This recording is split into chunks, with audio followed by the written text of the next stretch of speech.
QTR6.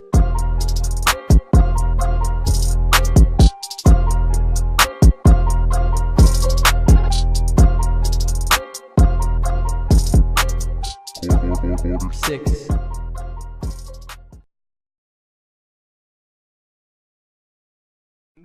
Okay, guys. It'll be the three of us again, alone. Sadly. It won't be 3. It gonna be 4. Cameron Schrader. Why are you here? Cameron Schrader. What are you doing here, Cameron? By golly, am I glad to see you. Did you just land or something? Because you're about an hour late. What's up, guys? So Frank was talking crap about me, and I just had to show him up and arrive here. Hi, Cameron. How you guys doing today? I'm good. I'm doing well. How was you guys' weekend? Good. Very, very nice. Very good. Very nice. Very good. Watching the tournament. Oh, yes. Speaking of the tournament, let's talk about the tournament. Let's kick it off by starting by the tournament. Definitely. Cameron, go ahead. You have the floor. What was your biggest surprise, Cameron? Who was your biggest? Give me your biggest surprise. Biggest surprise? Yeah. UC Irvine. UC Irvine was definitely my biggest surprise. Beating K-State, I believe, the Big 12 champions. Beating Regular season champions. regular season champions. I think that was a huge upset. A lot of people have K-State going a long ways. I picked Irvine. Due to their successes. Many people chose Irvine because they actually watched basketball. Thank you. And I wasn't too interested in UC Irvine. I thought they were going to lose. I watched them over the weekend. They lost to Oregon, bad. But my biggest surprise was Auburn. Auburn beat Kansas. I thought Kansas had that one in the bag. I'm not gonna lie. But, Kansas shot it really poorly and they couldn't get stops. So that was my biggest surprise. My biggest surprise was when Cincinnati lost to Iowa and when Cincinnati refused to use their bench by not playing Logan Johnson. And it showed when Shout out St. Francis. When the starters ran out of gas. So it's just Logan Johnson then. What? Is that what you're saying? Like it's just Logan Johnson that they didn't. Anyway, so my biggest guard off the surprise. bench. My biggest surprise was, thank you for not interrupting me. The 16 seeds played very well. They competed. You saw North Dakota State take Duke for the first half, and then Duke finally got together, played a great second half, and then Gardner-Webb obviously taking Virginia and just making them feel like it was last year, getting on them pretty quickly. And then obviously, a lot of these double-digit seeds took teams, for pretty much all 40 minutes of the game. Belmont, who else am I thinking? Bradley, New Mexico State, just a couple free throws away, but, that's what this tournament's all about. They lost. Were you guys surprised? Like, I'm looking at the Sweet 16 right now. The lowest seed is a 12, and after that, the lowest seed is a 5. Are you surprised that there's, no 10, 14? Yeah, I'm just surprised that there wasn't, a shocking upset that, nobody picked. Because even Oregon, Oregon's a good team. At 12, they're a really good team. UCF was close to, pretty much eliminating half of America's bracket. It's probably 75%, if I'm not mistaken. But a lot of teams. a lot of people picked Duke. A lot of teams were, but I honestly was not surprised. Not surprised with what? Not surprised with a lot of upsets. I mean, a lot of these teams played really good during the season and continued into the tournament. Nothing really affected them. They beat a team that was weaker, and they moved on to the next round. Okay, so who was you guys' biggest letdown in the tournament? I think my biggest letdown for sure was it was kind of Kansas, but I didn't expect Wofford to do a little bit better. I thought they were gonna go pretty far. I thought they were gonna beat Kentucky. I think it was just because they matched up with Kentucky. I think if they matched up with any other, probably maybe a Tennessee, maybe Michigan State, maybe they could have pulled off that win, or Michigan. Hey, but we'll see. I'm gonna say sorry about this before I say this. I'm very disappointed in Ole Miss. Yeah, what the heck, bro? It cost me a They point. lost 23 points to Oklahoma. The whole reason why I picked them was because you. I didn't really know how Oklahoma played this year. Ole Miss was really talented this year. This is the thing. They came top 5 right. in the SEC, which is competitive. And Oklahoma was in a rebuilding year. They didn't have any. They didn't return a lot of guys. Trae Young is gone, and Ole Miss lost. Sharp, so I was very disappointed in Ole Miss. Not gonna lie. Jeremy, anything to say? I have nothing to say. I was very disappointed. Did you cry? I didn't cry. I cried in a little bit. You saw in the rally. If you saw us in the top row, we were watching March Madness Amazing the whole performances by Oh, dude, shout out the microphones though. Shout out the microphones. Oh, that drummer was pretty good in that. Yeah, Zach, the what are you Indian doing, buddy? the Indian drummer. Zach, what are you doing, buddy? Come on, I gotta fix it. But yeah, I think sad. this is so far. I'm not gonna say this is a boring tournament because I no means do I think this is a boring tournament, but it's some great games to There end are out great the first games. day. Great games. Baylor Right. and Wofford, such great games. And the Yale and Yale. Yale and LSU. The Yale almost coming back from being down like 21 or something like that. I'm disappointed in Yale And too, then- dude. I picked Yale to go to the Exactly. Final Four. And Belmont. One possession. Come on, buddy. Oh, come on, man. My biggest man. my biggest disappointment was Louisville. Oh yeah. I mean, Oh. I wouldn't say they're like a huge disappointment, but I mean, It was Minnesota. Come on. Yeah, it's just the just what Louisville stood for, and like what they've done in the past. You think they breezed through this first round, but I mean, Minnesota just outscored them with their 5 starters. I heard there was no bench points from their bench, and Louisville took a yell, and kind of made me question what's going on over there.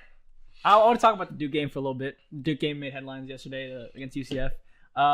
Did UCF create a blueprint on how to beat Duke? Because, I mean, UCF is not as talented as Duke, but they kept it close. I think they should have won, to be honest. They needed to make a layup.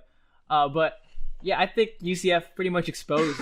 I'm not going to say exposed Duke because, of course, Duke has Zion and 3 other NBA I'd say players. exposed. I wouldn't go that far.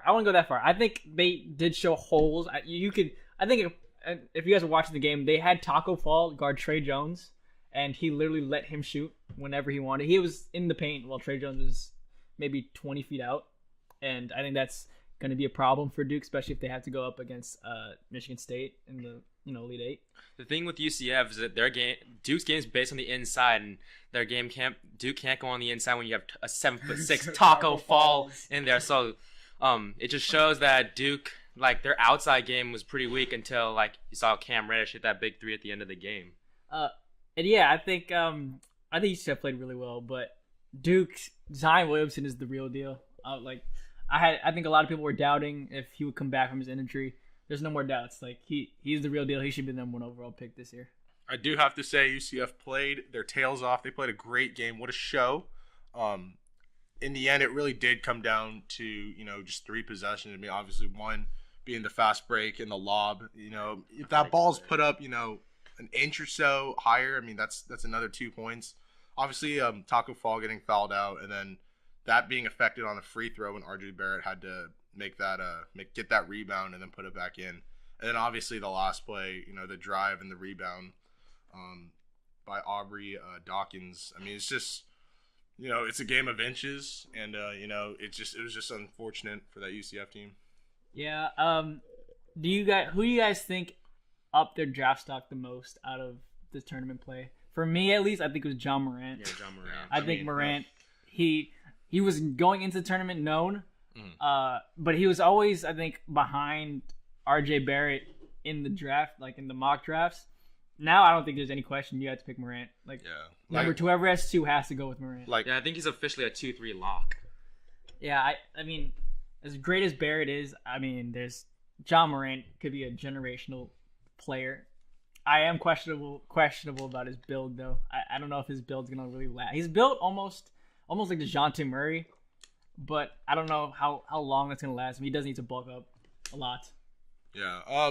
Morant came into the tournament, being one of those guys that everyone wanted to see, and obviously in that Marquette game, you could see how dominant he could be just as a player. I mean, just feeding balls inside and getting his other team involved.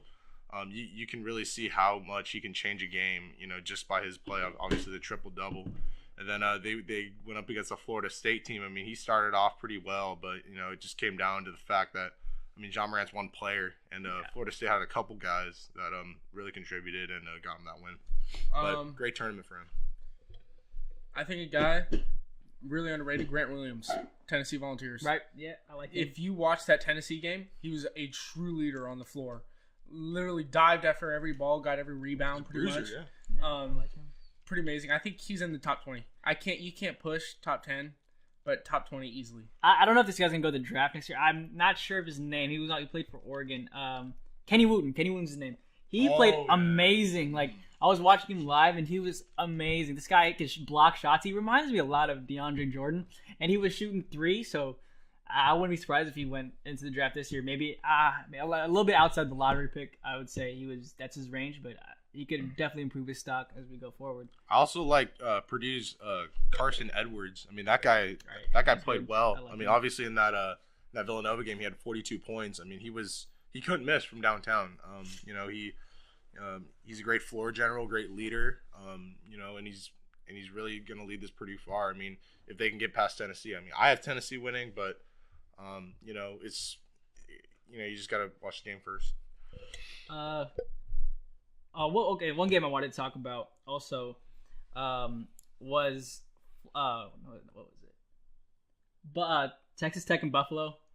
I thought Buffalo was going to put up a bigger fight, to be honest. I thought Tech really handled their business, and Tech is actually my sleeper team to make the Final Four. They could legitimately beat Michigan. They have the defensive prowess to do that, and then they would have to go against Gonzaga in the Elite Eight. And I think those are two. I don't want to say winnable, but they're really good games for Texas Tech to win those games. Who are you guys' sleeper teams to make the Final Four? Cameron. Houston. U of H. I have Houston beating Kentucky. Cougs. It's probably not going to happen, but I was listening to Joe Lunardi, and he said Houston has had one of the most dominant years they've ever had, and so I just chose them. I don't know why, but just chose them. That side of the bracket's actually really competitive with, potentially could be like Virginia, Tennessee, playing Carolina, Houston, or Kentucky. Those are 3. And they had Kansas in that right? region too. Yeah. Very loaded. Auburn as well. All right. That should be it, right? No. Okay, go ahead. I was going to agree with Nate. Tech is, I think they can make the Final Four as a sleeper because they've had the tournament experience over the years, and the matchups, I think they can get it done. I like Tech. I also like Purdue. I mean, Purdue's big. I didn't pick him in the first round though, which kind of sucks. But just seeing them play, I mean, they're dominant. They can get out and run. They can score points quickly, and they play great defense. Oh, here's another topic I wanted to get into with this thing. What did you guys think of Tom Izzo yelling at his player first day of the tournament? I think it's great because you can't be soft on the court. So Tom Izzo, like real basketball players would know, like coaches like yelling at you doesn't mean they hate you. It's just they're trying to get you to like work harder. So I'll go along with that. He expected more, right. And he wasn't getting it in the March Madness. He wanted to be up by 20 at some point, but they were struggling, and so he was just pushing. Whatever is it? What's his name? I don't know his name. He's a freshman. He's a freshman. Just pushing him to start going. I feel like most of the criticism that came from a lot of people were people who don't play sports. Like, if you never experienced this with your coach, like this, I don't know what you're doing then. Because shout out Karan Johnson. He never did that to us, but right there. He lives over there. But yeah, I think Izzo was really just trying to get into his player, trying to motivate him. He wasn't at all like Bob Knight. Like Bob Knight takes it to the extreme. Like Bob Knight would hit you in the face if you were doing something wrong. Tom Izzo, we already know his program. I don't think that's that much big of a deal. I mean, if I was down going into halftime against a 15 seed, I'd be pissed too. I mean, you're the Big Ten champs. I mean, you gotta put a better showing out than that.